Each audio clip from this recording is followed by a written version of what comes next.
I'm the head of the Crest Centre at University College London, and the talk I'm going to be presenting today, a lot of the first half of the talk will be concerned with search-based software testing, and that's covered in this keynote paper from ICST last year that covers not just the material in the talk but also some survey material and the history of the area. So if you're interested, you can read more. And the paper is actually authored by three people, my co-authors Yue Jia and Yuanyuan Zhang, who are both in the centre. Yue is an assistant professor and Yuanyuan is a senior postdoctoral researcher, and Yue also helped with many of the slides that you're going to be seeing today. So people often ask me, what system do I use for preparing my slides? And the answer is I get a lot of advice from this gentleman here who's got a lot of design skills as well as software engineering. So this talk has actually been influenced by a great many people. Leonard was very generous to credit me as a co-founder of the field of SBSE, but many people worked on SBSE before I coined the phrase SBSE, search-based software engineering, that is,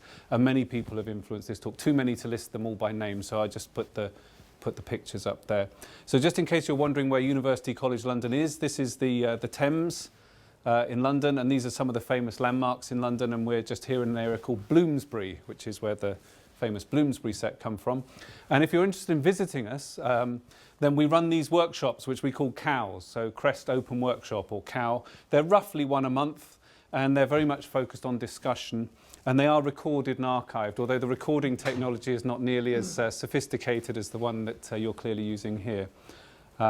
People have attended from around the world. We've had attendance from all over North America, as you might expect, quite a lot from Europe. So far we've had roughly an ICSE conference's worth of attendees, but spread out over some 35, 40 different workshops. So they're completely free to attend, by the way. You register, and then if you don't attend, having registered, then you have to pay us. So search-based software testing is essentially the intersection of search-based optimization and software testing. So at that interface lies search-based software testing. And by search-based optimization, that's really very dark, isn't it? Can you see that? Can you see that at all? The red is sort of... No. Yeah. I don't know what to just say. Sorry, yeah. It's really nice having the black background when it works, you know. Take my word for it, you know. Can somebody turn the sun down? All right. Oh wow, you've got even more. Okay. Right, just for the benefit of the camera, there is now some kind of like James Bond like thing coming down. I feel like saying, "I expect you to die, Mr. Bond." It's not actually getting any lighter here though. So when we talk about search techniques, we mean any and all of these kinds of techniques here. Things like genetic algorithms have been very widely used, but there are many others. And this is actually a general class of an area known as search-based software engineering, as Leonard said. So when we apply search techniques to software engineering problems, we call this search-based software engineering. So if you're interested in the area, there is a tutorial and a survey of the area that you can find online. And you don't need to remember the titles. If you just Google SBSE tutorial or SBSE survey, then you'll find those. Essentially, the tutorial starts from the point of view that you are perhaps a master's student or a starting out PhD student. You don't know anything about the area, and it takes you up to the point where you're ready to write your first research paper. Whereas the survey seeks to try and cover the area both for researchers and for practitioners to explain exactly what's been achieved so far. Of course, it is a little bit out of date now, 2012. So what I'd like to start by doing is to give you some sense of what's been achieved so far in this area of search-based software engineering. So what I've got is I've got topics in software engineering on the vertical axis, and on the horizontal axis, I've got different kinds of search technique. For those who are interested in different kinds of search technique, this just gives you an idea of what's been used. It's not all that important. If you're not interested in this, it doesn't matter. It's just another dimension that you can ignore for now. So in software design, there's a search problem which is finding the right modular structure for the system. So many people have seen a system that looks something like this. This is actually the program dot, drawn using the program dot, and dot is a program for drawing graphs like this. And it's the typical kind of graph we see in software engineering. The problem in search-based modularization is essentially to find partitions in this graph that will tend to put modules with like modules using cohesion and coupling as the objective function to drive the search. If we move forward a little bit in the software engineering lifecycle to requirements, a number of different search algorithms have been applied here, and this is known as a problem, or at least one of the problems that's been addressed is called the next release problem. And the problem here is to essentially trade off the cost and the value of a requirements choice. So here we see cost, it's been inverted, and we see score, which is a customer assessed score. This data comes from a Motorola product line of phones. And this is what happens if we use a random search to try and find sets of requirements. But if we use an optimization approach, in this case NSGA2, a well-known optimization algorithm for multiple objective problems, then we get what's known as a Pareto Front. So this is a trade-off space where each of these points on the front represents a choice you could make in your requirements. And what it helps us to do immediately is see where this key inflection point is, where we see that by essentially increasing the cost as we move towards the origin, the improvement we get in customer satisfaction starts to degrade. So if we're somewhere along this point with our current requirements, then it makes a lot of sense to put some effort into the next release, whereas if we're near the inflection point, maybe the trade-off between cost and value is less so. A lot of problems in software engineering boil down to these kinds of decisions where you're essentially got some kind of way of assessing cost, some kind of way of assessing value, and you seek that kind of trade-off between the two.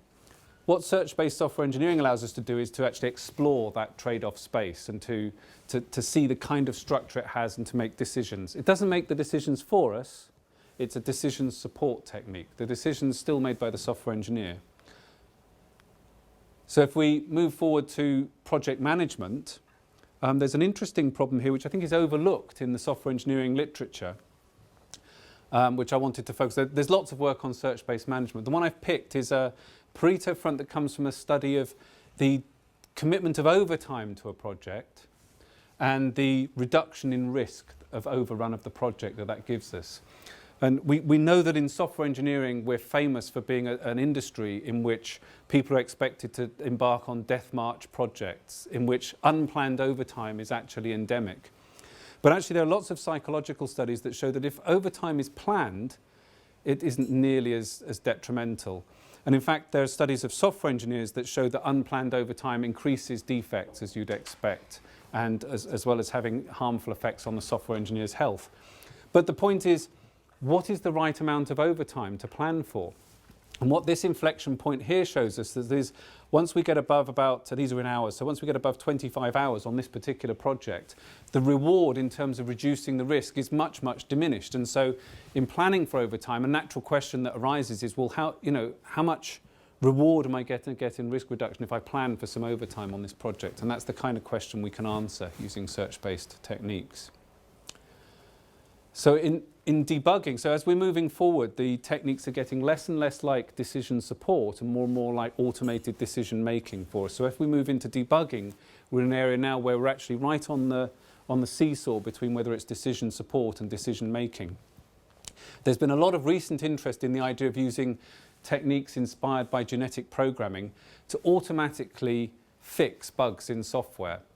Now, sometimes they're not actually completely fixing the bug. What they're doing is ameliorating the harmful effects. They may even just be removing the symptoms of the bug. But there are scenarios in which that can be useful. So if we need to buy some time while we actually work out what's causing the bug and use humans, then something like this can be very good for quickly finding an automated patch which will at least alleviate symptoms. And some of these bug fixes have been actually found to be genuinely good bug fixes as well. It's still an open problem that's a very active area of research in the community. So if we move on to software testing, something which I know is of great interest to this group and to its industrial collaborators, there is a problem of test suite optimization. So often, perhaps through automated technologies, we have an enormous pool of test data available to us. And the problem is we cannot, within a reasonable build cycle, run all of those test cases. So we have to make some kind of choices.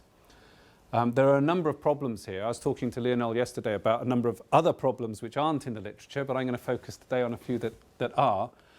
So one of those is using this Pareto trade-off surface to understand the trade-offs in choices about regression testing.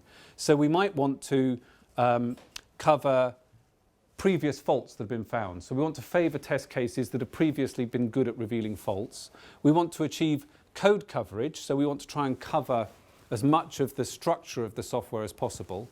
But our cost in this case is the amount of time, in hours this is. So these are hours, I think. So once again, we get a trade-off point, an inflection point in the surface where we start to see that even if we add lots of extra hours for our testing, then the amount of extra coverage of historical faults and code coverage that we can achieve diminishes rapidly. So if we focus in on that, that can allow a decision maker to say, well, if that inflection point is at 9 hours and our build cycle is typically an overnight 7.5 or 8 hour cycle, then actually it's worth trying to think about ways we could structure our whole process around a 9 hour cycle. Maybe we have a team meeting on the morning, or some kind of change in our process that will allow us to get a bit more bang for our buck. But if alternatively, if we're already here on the cycle, then maybe we can say, well, actually, we could do regression testing not as an overnight cycle, but we could actually do some smoke testing earlier on and get quite high coverage. So maybe we want something that can run within an hour.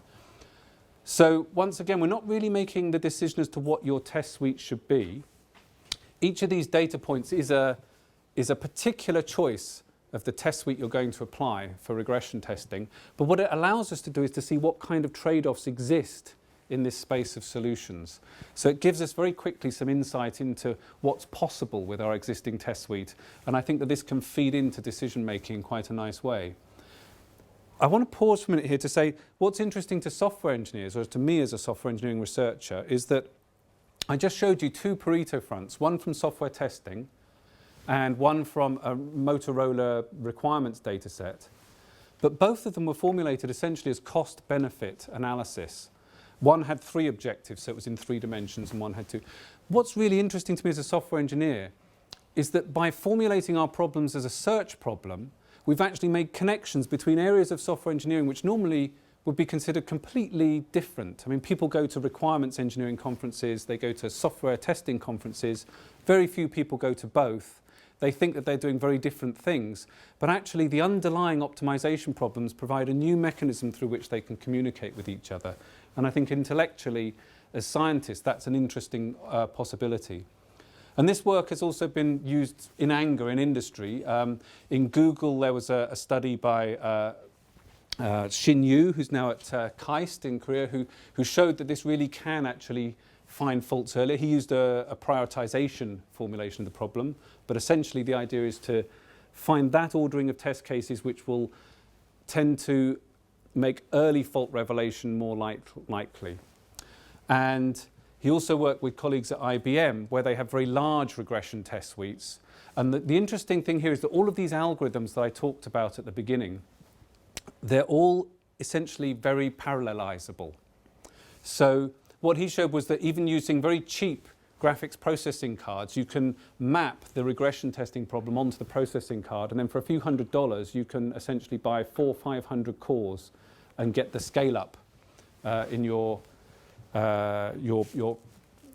search-based solution there. So he was able to achieve scale-ups of factors of 25 and 30 times using parallelization, and cheap parallelization as well, so something that we could all use. So essentially the message here is that we can find faults faster, and we can actually dramatically speed up the optimization process because it is parallelizable. So we have a repository, for those who are interested, which is run by Yuanyuan Zhang, which contains all the papers on search-based software engineering. There are about 16,000 authors, 1,600 authors, I wish, maybe in a few years' time.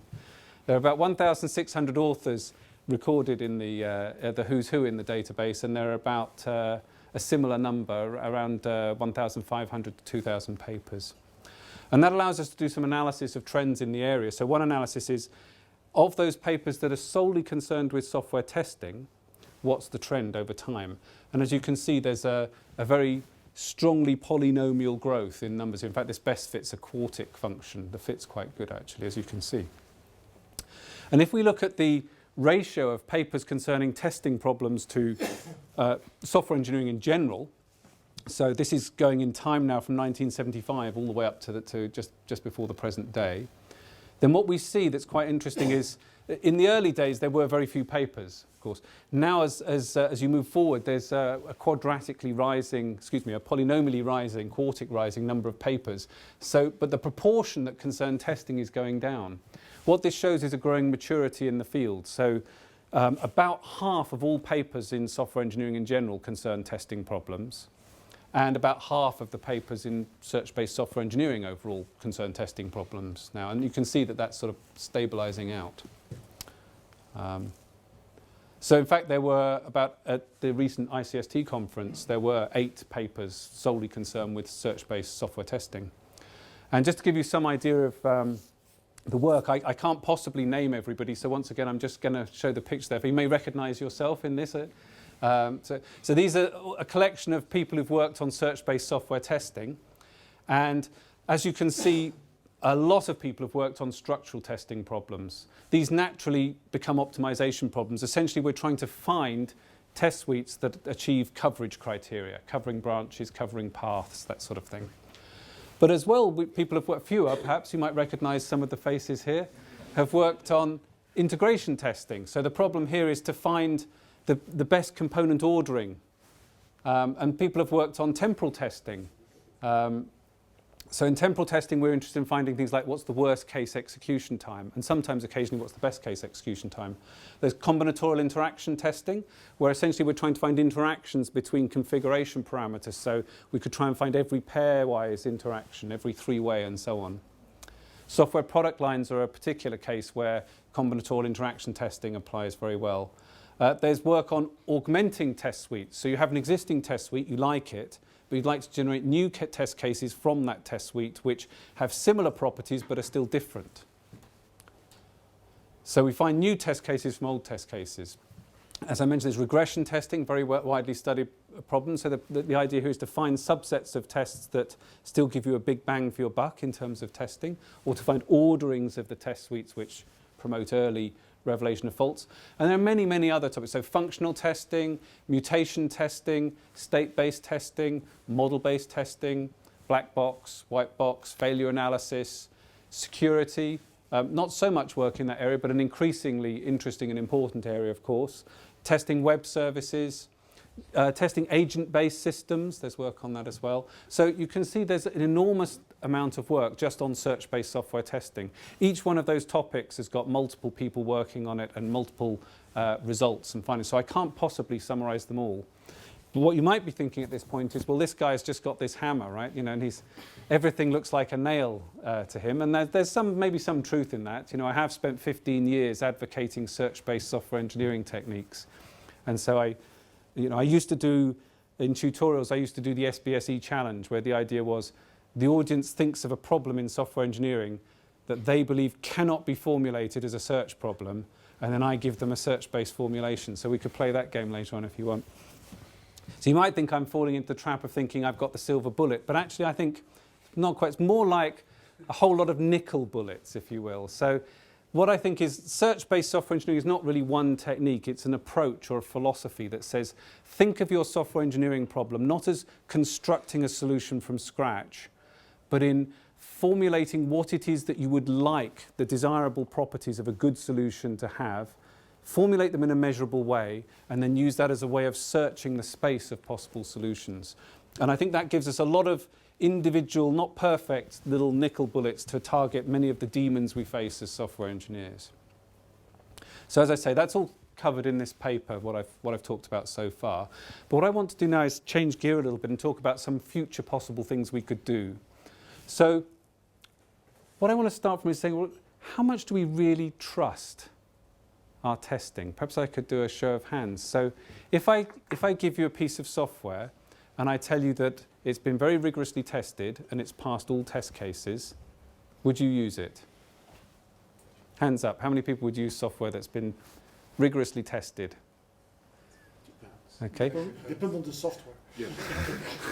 Well, so for the sake of those watching on YouTube, that's about half the audience. So the other half wouldn't. So it's curious, really. So I'm giving you this new piece of software. Maybe you'd say, well, I didn't write it, so I won't. How many people in the room will only use software that they wrote themselves? Okay, that's interesting. Okay, maybe we've got some formalists in the room. Maybe your attitude is, well, okay, until I've proved that it's correct, I'm not going to touch it, right? So how many people wouldn't use a piece of software until it's proved correct? No one? That's curious. Odd. Seems like a very important problem. Can't understand why people aren't ready to use this software. You know, it seems very lax of you. You mean you'd use software that you haven't written yourself, that's not been proved correct? Good luck. Well, perhaps what you might say is, well, before I do use it, I'd like to experiment with it a little bit, please. You know, maybe there's an acceptance testing phase, and I'll generate some test cases. And actually, you might generate a pile of test cases, but if you use these automated software testing techniques that we've been talking about in the first part of the talk, then you don't need to do this yourselves. You can set up the test criteria that you care about and then use an automated technique to generate an enormous number of test cases until you're satisfied. And if you think about it, that's pretty much what you've done with every piece of software you're currently relying on. You've either tested it yourself, or you trust the people who've tested it, or your colleagues and friends, workmates have tested it. You know, that's what we really do. We trust testing, whether we like it or not. And there are many, many search-based techniques and others, but I'm going to focus on the search-based ones that will help you generate test data. So, for example, one of the earliest industrial adopters was Daimler Chrysler. Not Volkswagen, curiously enough. But Daimler used search-based testing techniques to test things like parking systems, airbag controllers, where they were looking for worst-case execution time. The work was led by Joachim Wegener, who's now at Berner Mattner in Berlin, and still working in automotive systems. And they had a search-based testing system. Ericsson have also used search-based testing. Microsoft have a tool now that you can get on Visual Studio called IntelliTest. And it's based on a research prototype that the research group at Microsoft built, which was called PEX, which many people may have used here. And that has inside it a search-based testing algorithm which deals with the situation where it has to test for floating point. Where the input's a floating point, it brings in the search-based testing. There are also publicly available research prototype tools. So, for example, if you're interested in testing C, there's a tool called Austin, which was developed by one of my colleagues at UCL. And if you're interested in testing Java, there's a very nice system called EvoSuite, which was developed by many people, but Gordon Fraser and Andrea Curie are some of the leading lights. And I think Gordon was the initiator of this project, certainly one of the driving forces behind it. And a lot of engineering effort has gone into this so that it will work out of the box. It doesn't need a whole lot of hand-holding. So you can, if you've got Java, you can apply EvoSuite to it. If you've got C, you can apply Austin to it. So there are tools you can use. So let's just suppose, just for 1 minute, that we trust our testing enough that if the software passes all the test cases, we'll at least think it's worth considering. You know, we'll at least think that it's valid to consider it. So what I want to present now is an idea where instead of searching for test cases to test our programs, we search for programs that pass our test cases. But we're not going to start from scratch. That's an area that's known as genetic programming, been studied for many years and has achieved some breakthroughs. But the kinds of programs they find tend to be 20 to 100 lines of code. So what software engineers would call toys, right? But suppose you have an existing system and you search for ways to improve it. Now those 20 lines to 100 lines of code are 20 modifications to your existing system that might have some interesting properties. And we're going to use testing to tell us whether those properties are any good or not. So we've been applying this approach, which we call genetic improvement. So we call it genetic improvement because we treat the program code as mere genetic material that can be mixed and matched about. And our criterion for whether the program is good enough or not is based on testing. So it's also a kind of a genetic concept of quality. Essentially, we're all the products of some genetic testing, if you will. So we took a program called Bowtie 2. This is about 50,000 lines of C, C++, so not a toy, but not enormous. And what it does is it does gene sequence matching. And we used a sensitivity analysis to work out which parts of that are drawing most computational resource, so which are the slower lines, about 2,700 lines. And we have a fitness function which measures the non-functional property we're interested in this case, the execution time. And we have test data to check whether the manipulations we're going to do to this program, because we're searching for nearby neighbours, near programs which are somehow manipulated from this original starting point, and we use test data to tell us whether they are faithful to the original program. I use the word faithful advisedly here. I say that programs that I produce will be faithful to the original in the sense they pass all the test cases. That doesn't mean they're correct in any kind of absolute sense. So what we get is an improved program. And I don't know how many people have seen this work. It's quite recent, so hopefully not too many. We did 7 interventions in the end by the time we finished. So we find 7 places where we can make little edits to this program. It does gene sequence matching, and it got faster when we apply it to human genome. How much faster do you think we could make it? Twice as fast? Yes. 10 times as fast? This has just been published. 70 times faster. With just 7 interventions. Of course, some of those interventions did things that you might find a bit scary, like one of them switched off a whole load of checking stuff. But the thing is, if you're in a domain where speed is essential, and here these gene sequencing algorithms take hours and hours to run, right? So speed is quite important, and they're finding matches. So the matches have a kind of a quality to them. Actually, there were the raw algorithm, the genetic programming part, produces 35, I think, different interventions, different little mutations you do to the program. The mutations are things like replace this constant with another constant. Replace this predicate in a while loop with some value. It might actually have the effect of switching off the loop altogether. But we use a cleanup phase at the end to work out which of these changes really have an impact. And we end up with 7. And actually, in this case, we've got a semantic test. So we do actually slight semantic improvement. So this really got us excited because it showed people in the lab, in my lab, that we could really do some interesting things here, because previously genetic programming had been producing programs of a few hundred lines of code, often very good programs, like things like filters, digital filters. You find these really good algorithms, but it wasn't really working at what software engineers would call systems or programs. Whereas here we were able to do some really interesting interventions on a real program and do something to it that seemed quite surprising. So we've been developing this idea quite a lot, and I just want to run through a few examples to show you the kinds of things we can do. Now, each time, of course, we're just trusting the testing. We're only faithful to the original program with respect to your test suite.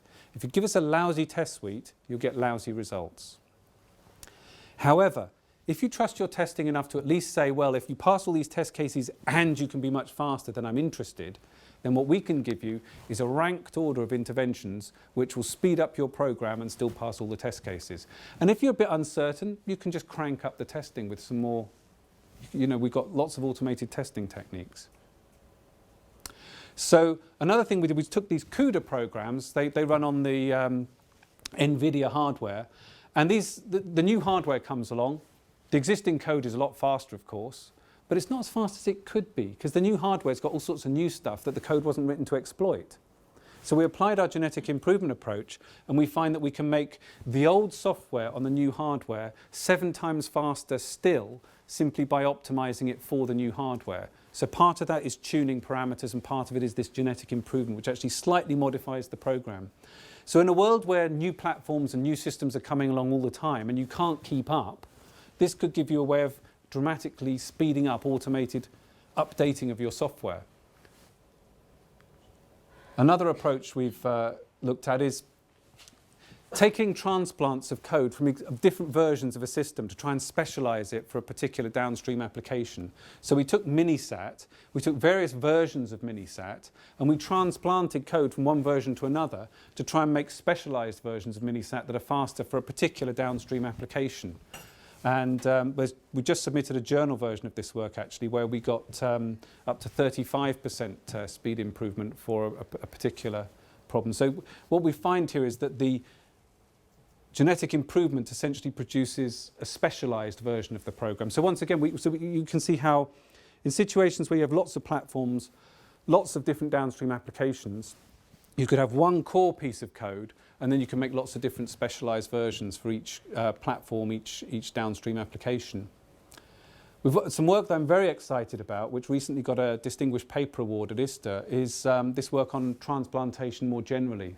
So the idea here is, suppose we have a host program that doesn't have a particular feature that we want. Autosave. It's so frustrating. I wish I could autosave. But there's some other program over here that does do autosaving perfectly well. Why can't I take autosave from that program and transplant it into this program so now this one can do autosave?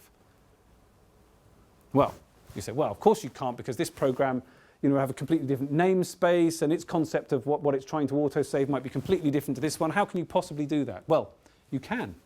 At least you can sometimes. So we set up an experiment where, I should mention this work was featured in Wired and on World Service as well. So it generated some interest in the practitioner community and some controversy, it has to be said. So we took, as a sort of an empirical study of this, we take 5 programs pretty much at random, open source code where we've got the C code, and we take 3 donor programs, and we just took a feature out of each of these and tried to transplant it into each of those, see if it can be done. And on 12 occasions we were successful. By successful we mean we passed all the regression tests, the new functionality definitely exists in the transplanted host program, and there's no apparent failure, it doesn't seem to crash. That doesn't mean it's perfectly correct. I think if somebody were to spend ages trying to crash these, you'd probably find a few of them are flaky. But it's interesting that at least we can make candidates for the programmer that pass all the test cases and do successfully transplant the functionality. So another interesting idea is trading memory and speed. So you might want to trade how much dynamic memory your program consumes and how fast it is. That's another problem we've looked at as a multi-objective optimization problem. Energy consumption, very important problem these days. We've looked at how you would try and optimize the program using genetic improvement to reduce the amount of energy consumed. And as one last example, I want to pick this idea where we essentially try to grow new functionality in isolation and then graft it into an existing system. So the idea here is to use that whole approach twice. Once to grow a new feature for a system, and then secondly to graft it in, to transplant it into the system. So the idea here is that, as I mentioned, traditional genetic programming grows toys. 100 lines, not very that's not really what a software engineer would call a program. But if you graft that into an existing system, that toy now becomes a new feature. Now it's not so toy-like at all. So we experimented with this on a system called Pigeon. It's an instant messaging system that runs under Ubuntu. Does anybody here use Pigeon? One or two. There's about five or six people use Pigeon. So you probably know it better than I do, because I've never used it. In fact, the interesting thing about this research is Pigeon is 200,000 lines of code in C and C++, right? I have no idea how it works. Neither does anybody in my team. But we've successfully grown and grafted a new interesting feature into Pigeon. So I want to tell you a little bit about that work. So the new feature is a language translation feature. So this is Pigeon. It's not what it really looks like, obviously. And we've grafted in this little language translation. This is like you imagine this is your book that does the translations. What do they call that? A diction? No, what do they call that thing? Anyway, so it's we call it Babel Pigeon for reasons which I hope are fairly clear. So we grow a bilanguage translation feature, and then we graft it into an existing system, Pigeon. So we have a grow phase, which essentially grows this dictionary. In this case, it translates English, American English, I think, so I shouldn't really call it English. Translates a language similar to English into, sorry guys, into Korean and Portuguese. So we're going to grow some code fragments in isolation, and then we're going to graft them in. Now, we don't grow them completely. We don't just grow. It can't come by magic, right? You're not going to just grow bilanguage translation from nothing. So we do have a guidance from the programmer. And the key insight that underlies this is that giving a few obvious insights that are obvious to a programmer but not obvious to an automated search algorithm is much, much less effort for a programmer than trying to construct from scratch this extra feature. That's our observation. And then grafting that feature into the existing system is something that can be entirely automated, guided by testing.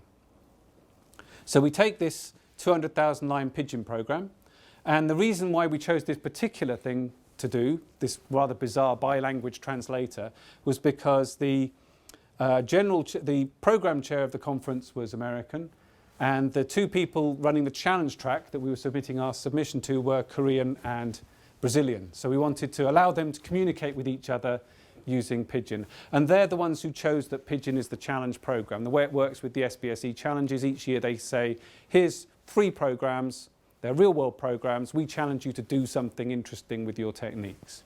So what we thought we'd do is we would help them communicate with each other, because we were sure that there were lots of possibilities for misunderstandings when you had three different chairs, all of whom spoke a different language.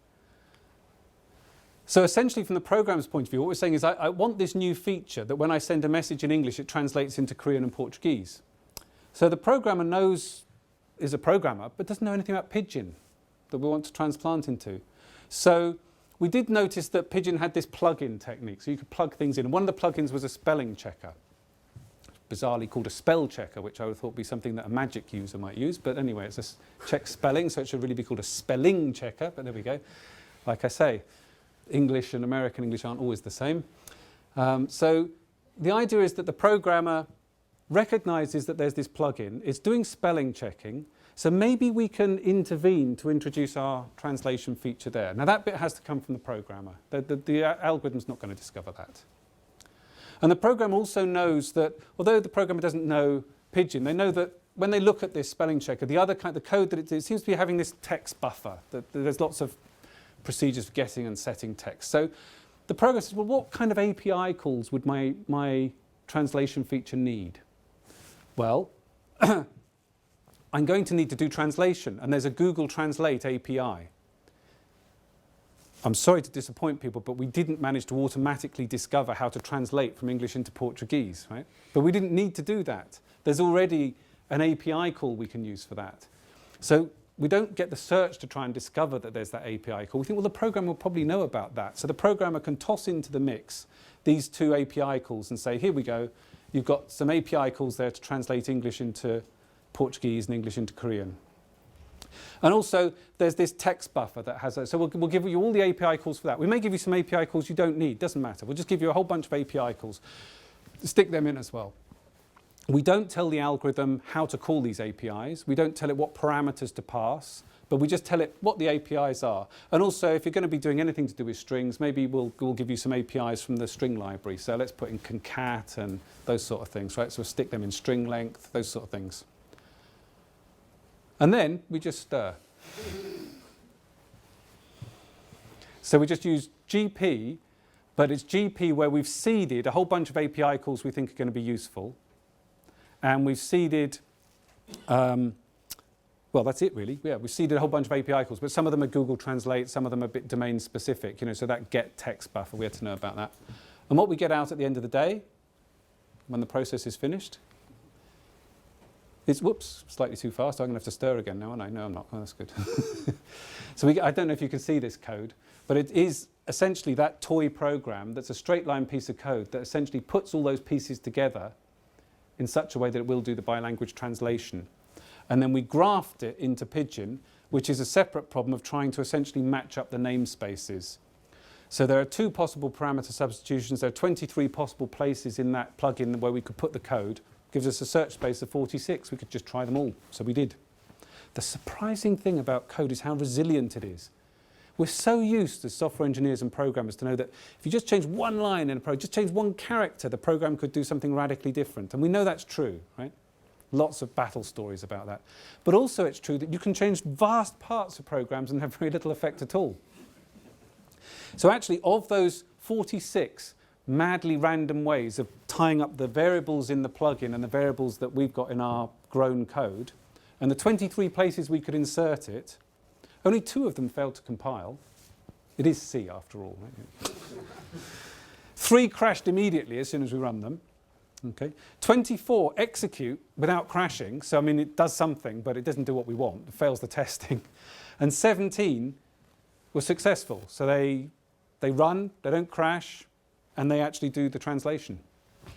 So this simple little example shows that I'm not claiming, this is like, everything's solved, but the observation that testing can guide us, that programs are much more resilient than they seem to be, and that search can find all sorts of interesting solutions, and that programmers probably have a few key ingredients that they could give, put together allows us to grow new features in isolation with minimal programmer guidance and graft them in. This isn't a new way of developing software, but it might be a new way of speculatively experimenting much, much more quickly with rapid prototypes, with what kinds of things are possible, with estimating how much effort it's going to be to actually add a new feature that a customer wants. Because if we can do it automatically, passes all test cases, then maybe it's not going to take us so much effort. Whereas if we can't do that, then maybe it'll be more effort. And the whole thing takes 24 seconds to run all of those different candidates. So, of course, this was a very small feature that we're grafting. But we are grafting it into a 200,000 line program. So I just want to change gear again now, really, to say, where is all this heading? What I've shown you so far is, in the first part of the talk, there is now a very mature area called search-based software testing that has a number of achievements that's culminated in tooling that's been deployed in companies, that's being used now in industry, that not everywhere, not widespread in industry, but is being used, is finding faults, and it's still a very active research area. And it is a bit of a hammer that cracks a lot of nails. You know, there are an awful lot of different types of testing, all of which have admitted to search-based techniques. But I move forward to say that that might allow us to generate enough test data that we can actually now switch the problem around and start searching for near neighbour programs by genetic improvement, which are improvements to our existing program, but that just pass all the test cases. And now what I'd like to do is tell you what my overall agenda is, the sort of mad Harman vision for software engineering. And I was lucky enough to be able to put this into print in a keynote paper for ASE a couple of years back. It's really nice when somebody invites you to do a keynote paper because you get to bypass all the normal refereeing process. You can say what you absolutely really believe and think and care about without having to worry about whether anyone, you know, says, oh yeah, but you haven't got the scientific evidence. And so if you read this paper, it's very big on ideas, I hope. Well, it sounds a bit arrogant, but I mean, it's got lots of ideas and possibilities in, but there isn't a great deal of evidence. What we've done since then is to show at least some evidence that some of the things we talked about were possible. Things like automatic transplantation, automatically making programs faster, consume less memory, consume less energy. This sort of thing can be done. Still early days, but it can be done. So what I want to do is show you some of the other parts of this vision that we haven't yet achieved, to give you some sense of where I hope we're heading with this. So the argument starts from an observation that software engineering is changing. There's a real difference between the functional and non-functional requirements of systems. And in the old days of desktops, we never paid much attention to this. The only non-functional requirement we ever cared about was speed, really, sometimes footprint size. But now there's so many, right? So many non-functional requirements, operational properties of the system. So if we take our standard Dilbert cube farm, all excellent programmers, and they're supposed to be unisex, by the way. It's not perhaps worked too well, but you know. So we give them a functional property, you know, put in photo features, easy. They all know how to do that. We train them to do that sort of thing. The languages are geared towards it. Everything's fine. Give them a few more functional features. Well, not every programmer can handle lots of functionality, so a few of them start pulling their hair out, but you know, basically they can handle it. Okay? The more functional features we give them, the more hair gets pulled out, but it's not the end of the day, right? But suppose we start saying, well, as well as those functional features, I want you to reduce the amount of dynamic memory you compute. Well, most programmers are good at that. You know, they know a few tricks. They can try. Some maybe aren't so hot on that. You know, dynamic memory. Oh, I just assumed there was enough. You know. Welcome to the world of embedded systems. Yeah. Right. So we say, okay, yeah, but you know, I don't just care about the dynamic memory. I care about the wall clock time for execution. I care about the footprint size because it's going on some kind of device. Right. You know, it's a little tricky. Some of the programmers start saying, well, you know, tell me which one you care about more. You know, all three? Well, you know, many software engineers have to deal with more than three, right? There might be 5 different non-functional properties. I now care about the bandwidth. I care about your battery life, you know.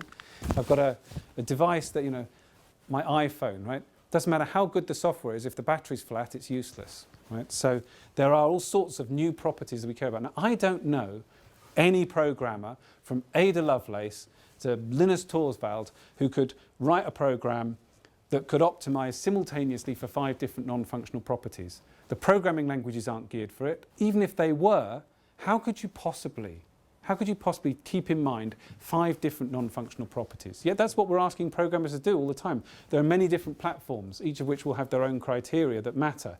There are many different devices, and each of those will have different ways of drawing on those non-functional properties. And these objectives they're not all sympathetic. It's not like there's one program that makes them all better. They're in conflict with each other. So how do we deal with this world? Why is it that we're asking programmers to do all of this? Maybe we should separate out that which humans are good at, the functionality, what the program is supposed to do. That's an inherently human activity. They have to be involved with that.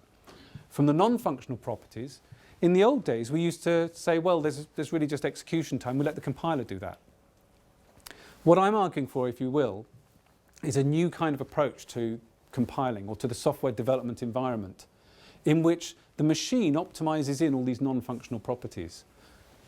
But there isn't now just one program. There's a whole Pareto Front of programs. So if I have 2 non-functional properties, say energy and footprint size, then I might find, perhaps using genetic improvement, a whole set of different versions of your program that trade off in that space. So they all do the same thing, but they've got different non-functional properties. And then I can read off the non-functional property and decide whether that's acceptable for a particular scenario. And each of these circles represents a version of your program found by the machine. So if it's wall clock time, I'll get a different Pareto Front. If I change the non-functional properties, now I care about dynamic, but then I'll get a different shape Pareto Front. Simply knowing the shape of that Pareto Front is interesting and valuable. It tells us what's possible. The programmer can now say, that's interesting, zoom in there, generate lots more programs there, let's try and focus on that trade, that part of the trade-off space. So that's all well and good. But suppose now I say, okay, imagine all the non-functional properties in one plane. So all the different operational characteristics you care about. And let's put the functional properties into the picture. So let's make this axis the number of failed test cases. Okay, so you'd probably say, well, I'm only really interested in this solution. Fails 0 test cases. Why would I be interested in any of the others? It's odd. Why aren't you interested in those? They fail some test cases, but they're better in the non-functional properties. If it was battery life up there, you would be interested. You'd be interested in all the solutions. What's so special about failing test cases? We actually tolerate failed test cases all the time. There's nobody in this room who hasn't probably today tolerated a failed test case on their software systems. So why can't we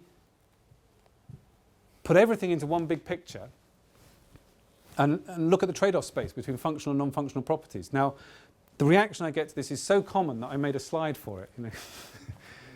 Okay, why can't you do it? Well, you're about to go to the airport. Do you really want to get on a Lux airplane that's using genetically improved software? And the answer is yes and no. There's more than one piece of software running on the plane, funnily enough. You know, we were talking about this yesterday. Like, there's no software engineering solution that fits every possible piece of software ever created, right? So there's the software controlling the plane. Very interesting piece of software. Suppose I say, yeah, I can make it 2.5 times faster. Just one failed test case. Just one. We've ran 259,000 test cases, only one of them failed.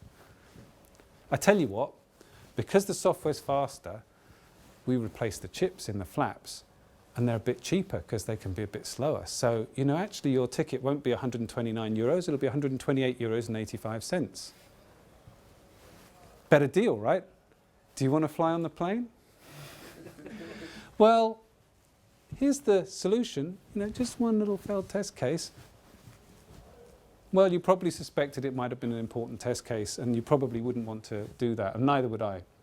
But that's not the only software running on the plane. Sitting next to me on the flight home is a businesswoman trying to finish her slides for a presentation in London. And if the battery runs out on the laptop, it doesn't even matter if somebody's proved the software correct. The laptop is now useless. Okay, in fact, you could argue that having sufficient resources for computation is a new kind of correctness criterion that we actually aren't addressing enough. So now suppose I say, well, I can double your battery life, 2 failed test cases. Okay, here's the solution. There we go. It's actually twice as bad as the one we just rejected. Would you go for that? Well, Okay. it's about the saving of the slugs at the end. Oh yeah, well, you know, you can always restart, and it does autosave every few minutes. So your worst case scenario is you lose 5 minutes work, but your battery now lasts the whole long haul flight. Perhaps I shouldn't have picked Luxair to London, but you know, suppose I'm flying to New York, right? So halfway across the Atlantic, bzzz, end of laptop, right? Or you can get all the way to JFK. And maybe it crashed twice on the way. Not the plane, the laptop. See, crashes are different. Context sensitivity, it always gets us. So I think we could use a kind of development environment which would at least allow us to explore trade-offs between functional and non-functional properties. If you're not happy with that, don't worry, you don't have to have that dimension. You can just stay in, keep all the test cases passing, just focus on the functional properties. You can even try and bring in verification techniques. We talked in the paper about doing just that. So I just want to conclude with a little bit of a personal note to say, well, why is it that I feel this way, and give you a little bit of my own personal programming history. I went on a journey when I was 15. I looked like that, apparently. And I was introduced to my first computer, which looked like this. Does anybody recognise this computer? Sinclair? No, good guess. That's coming next. Yeah. My first computer was a BBC computer. British Broadcasting Corporation made computers then. In fact, the guys behind this computer, one of them is now a professor at the University of Manchester, Steve Ferber. And is also one of the key driving forces behind the ARM chip, which is probably in almost every phone you've got in the room. But this is rather an expensive computer. It's a very nice computer, but I could only afford to have a third of it. I had to share it with 2 friends, and it killed me to give it away at the end of my week and have to wait 2 more weeks to get it back again. So I sold everything I owned, apart from my clothes on my back, typical programmer, I guess, and bought this, which is cheaper, and I could own it all myself. And this is a Sinclair computer. And interestingly, they've actually re-released this now. You can buy a cut-down version of the Sinclair Spectrum that has 1,000 games on it that you used to play. And one of those games is the game I wrote for this computer that got me through university. And this is what the graphics look like on the front page of the cassette tape, right? For those under 30 who don't know what a cassette tape is, ask Lionel afterwards. Yeah, do you remember these cassette tapes? Right? This is what programs used to be distributed on. And that's what the graphics look like in the publicity, but this is what the graphics look like in reality. It was a sword fighting game. Okay. Now, for some reason, it had a French feel to it. I don't know why. I decided these sword fighters were French. And the graphics, as you can see, maybe my career was better as a professor than as a graphic designer. So basically, you kind of use some keys. You run around the keyboard. You've got various different sword fighting actions. Your status is here, and then when you're dead, you get that, and that's it. That's pretty much all it does. But the thing is, at the time, the only way to write programs for a Sinclair Spectrum in machine code was to use hex. So try and, for those of you who are young, I know this is like, I vowed I'd never do this. Oh, in my day, you don't know you're born, you like. But, here I am doing it, so there we go. But, hexadecimal, right? Hexadecimal. You write your program in hexadecimal. So each instruction code, you look it up in a book, and it says, oh, the return code, I still remember it, is C9 in ZAT assembler, right? C9 is the code for return, right? 00 is the code for no operation. You need that quite a lot, actually, because if you discover that there's a bug, you're going to have to jump out of there, fix the bug, and then jump back in again. There's no relative addressing. These are all absolute addresses. And just to confuse things, the Z80 actually swaps around the high byte and the low byte. So for a dyslexic like me, I had to try and remember these addresses all got reversed, right? So here's a little bit of code. When I turn it into assembler, this is what it looks like. Can you work out what part of that program is happening here? That's part of that. This is the dump from that program, and this is the If you're interested, having seen the graphics, I'm sure you all want to play this game. It is available as one of the 1,000 games on the Vega release. You can actually buy it and plug it into your TV now. Well, this is the ASCII code for Y, and that's the ASCII code for N. And all it's doing is this bit. Do you want to play the computer, yes or no? And it's just reading in the yes or no response. It takes all that much assembler to do it. So, of course, I grew up. I looked like that. I went to university. The computer I was using got bigger. And I learned that real programmers write Pascal, not assembler. You know. And I was told that this was a huge improvement. So I started writing really interesting, important programs that academics write, like this program here. You can see does some very important computation. And then I got older still, and I graduated, and I was doing my PhD, and then I became a researcher. The computers got bigger still. And at this point, I wrote the only other program I ever made any money out of in my life, which was actually in Prolog of all languages. I obviously learned that the most important thing in programming here was to use an underscore, as you can see. And this program was a variable dependence analyzer, which we sold to Daimler. And now I don't really do much programming because I've lost the skills, and I've got all sorts of smart people who work with me who are much, much better programmers than me, and they use all these different languages, and occasionally I try to understand some of them and see what's new in there in the world of programming. And the received wisdom is that we're making progress with these programming languages. So the gap between assembly language and Pascal, and then we get these. Is this really progress? I don't know. Java and Pascal, they all look the same to me. I really can't get excited. We can have arguments now for next, for the rest of the evening probably. I'll miss my flight about all these. But the things we're arguing about, like angels on they're such minor details compared to the bigger picture. The difference between writing in hexadecimal and when I got my first assembler was enormous. My productivity went up about 5 orders of magnitude. It was a huge revelation to me. I've never had, as a programmer, I've never once had an experience like going from hex to assembler. It's like stopping banging your head into a wall. And the gap between that and these things all seems trivial by comparison. What I really want to seek in my research by the end of my career is some similar gap to a dynamic, adaptive, automated software engineering where instead of compiling a single program into a single object code, we take our program, we compile it into a space of candidate programs, all of which share the same functionality, but which trade off these functional and non-functional properties and allow programmers to explore a design space of programming solutions using the kind of optimization techniques that other engineering designers routinely use all the time, and that we as a community provide them with. These are software solutions to design problems that engineers use, and we don't have them ourselves in our own engineering community. So, in summary, what I've talked about is testing as a search problem. So testing is all about searching. And we search for test cases that have certain properties. Ideally, we'd love to run all test cases. We know we can't do that. So we have to search for test cases that meet some kind of criteria that we believe means we're well enough tested to release. All sorts of things we can search for, application orders, test cases and so on. But I've also talked about reversing the telescope, if you will, looking down the other end and searching. Instead of test cases for programs, we search for programs for test cases. And this we call genetic improvement.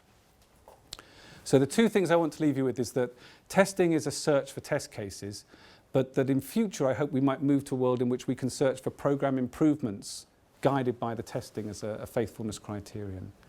And just in case you haven't got any questions, here's some other things I could talk about, but I didn't. So each one of those would take about 3 or 4 minutes, maybe 5 minutes tops. So if there's any topics there that you're interested in, you can ask me to talk about those. Otherwise, I'm happy to take any questions you've got. Thank you very much for listening.